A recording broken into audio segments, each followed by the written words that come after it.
Good morning, student. Today we are going to learn Oxford English Class 4 Grandfather Fights an Ostrich.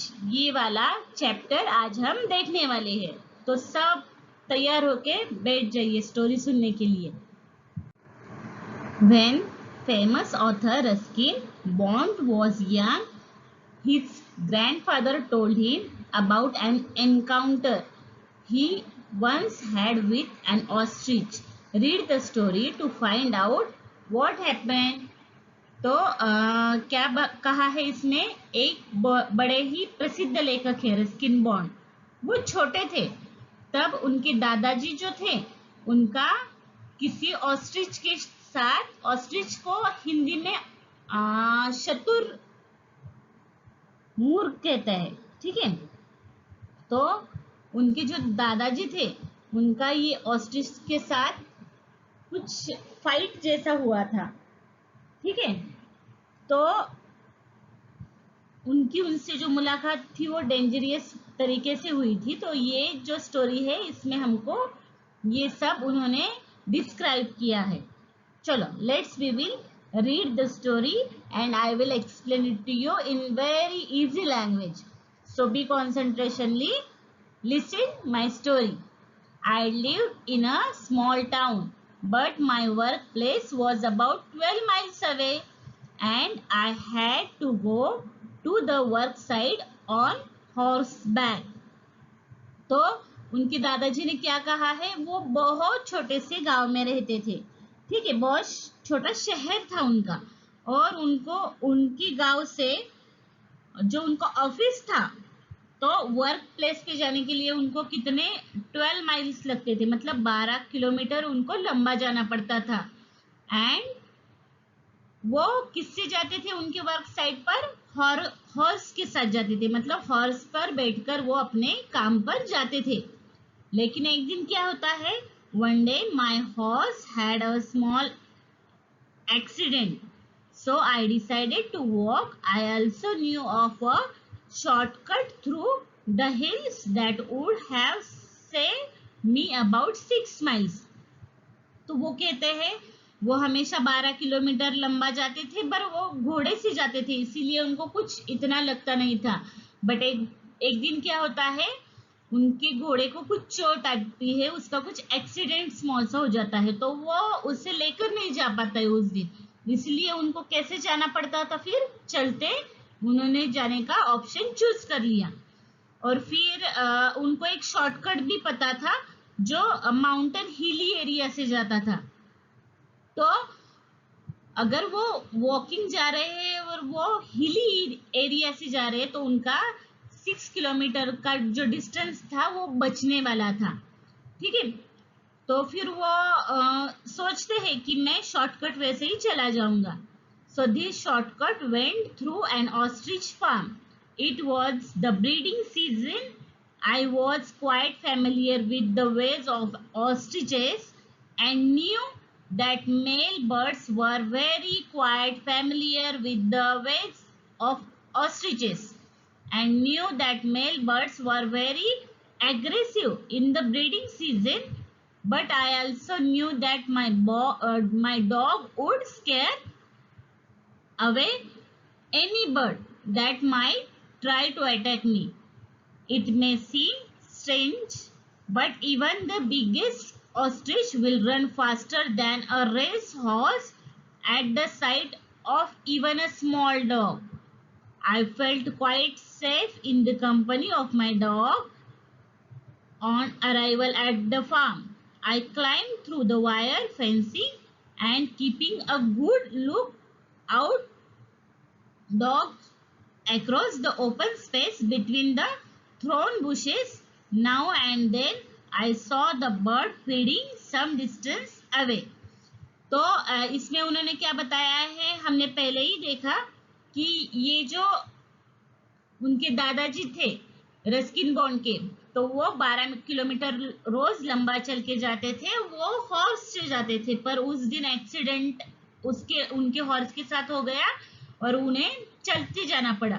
और चलते जब जा रहे थे तो उन्होंने क्या कहा क्या सोचा कि हिली एरिया से हम जाएंगे तो मेरा 6 किलोमीटर बच जाएगा, इसलिए वो शॉर्टकट वे से वहां से निकल जाते हैं। बट वो शॉर्टकट वे कहाँ से निकलता था? ऑस्ट्रिच फार्म से निकलता था। मतलब वहां पे जो शतुरमुर्ग थे उनका खेत था, बीच में ऑस्ट्रिच का खेत था, और उनका ब्रीडिंग सीजन था।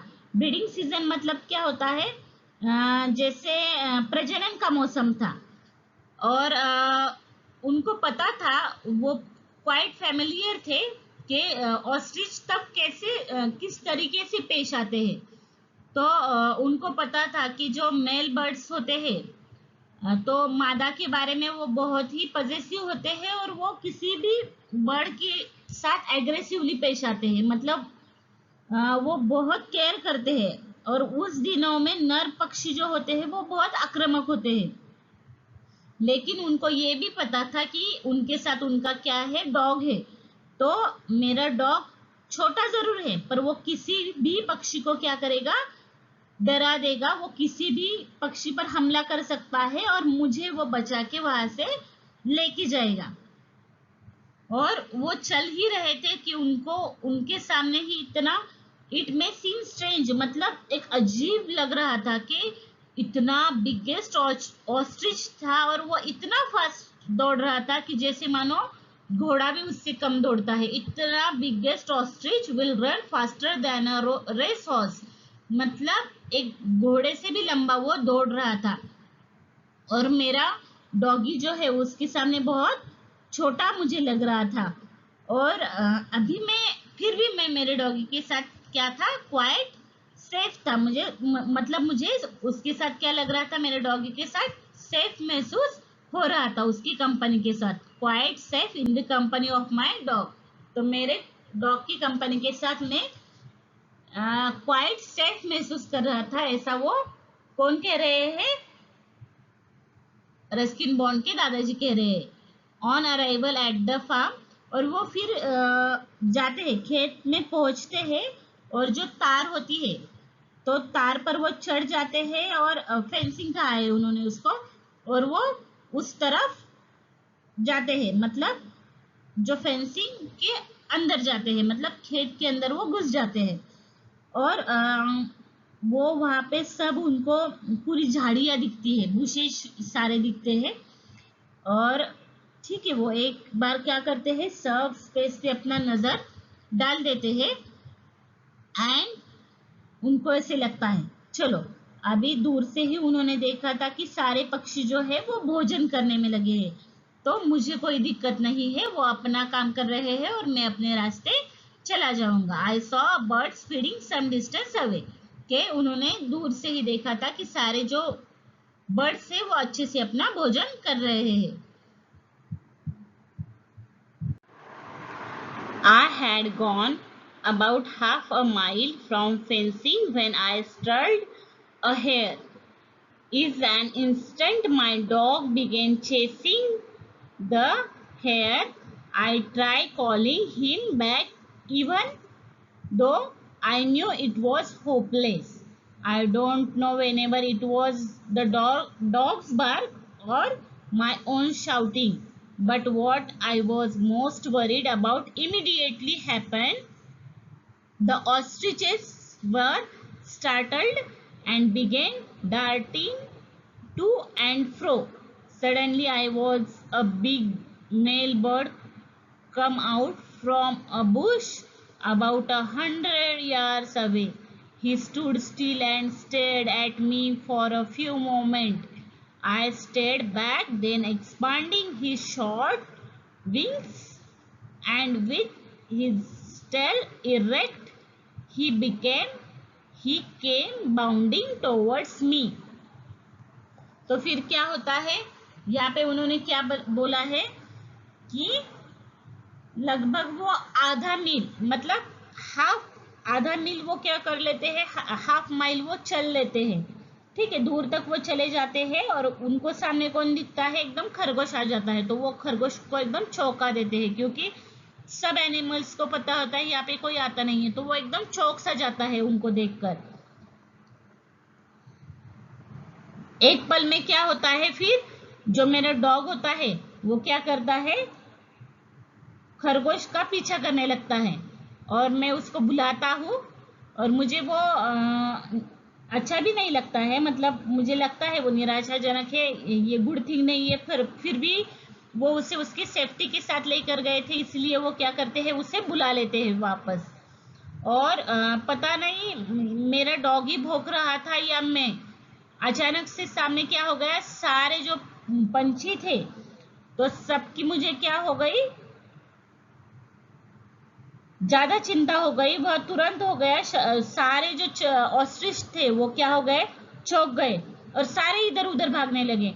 और इधर उधर भागने के बाद क्या हो गया, मैंने लगभग 100 गज दूर की झाड़ी से एक बड़ा सा नर ऑस्ट्रिच को आते हुए देख लिया बाहर। और वो बहुत बहुत स्थिर था एकदम, कैसे था वो,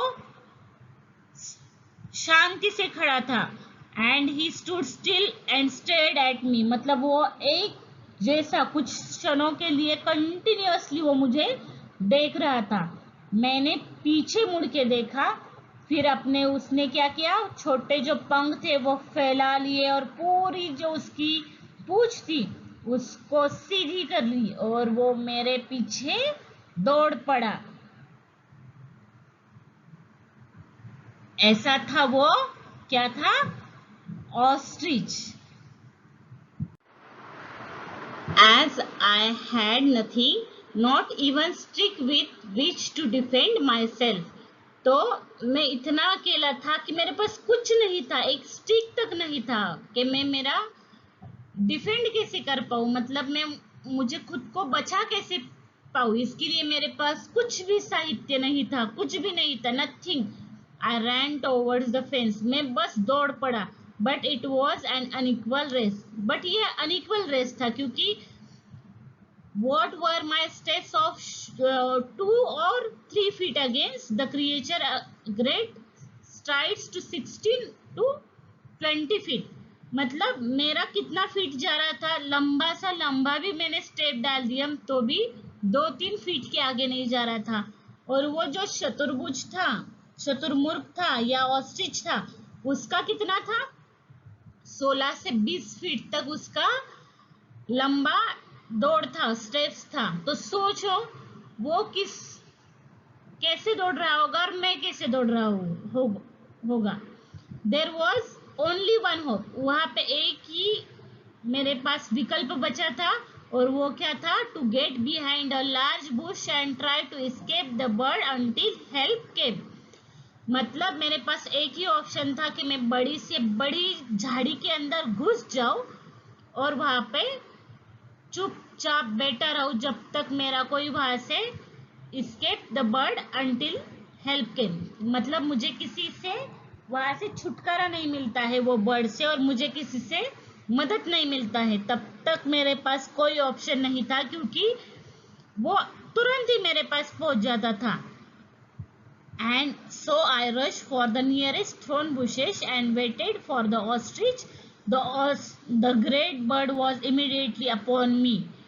और वो क्या, वो सोचता है कि चलो अभी मैं ये जो थ्रोन वाले बुशेस है, मतलब काटेरी जो है, कांटों से भरा हुआ जो होता है, तो उसके पास में चला जाऊंगा तो शायद वहां पे चतुर्मुर्ग नहीं आएगा।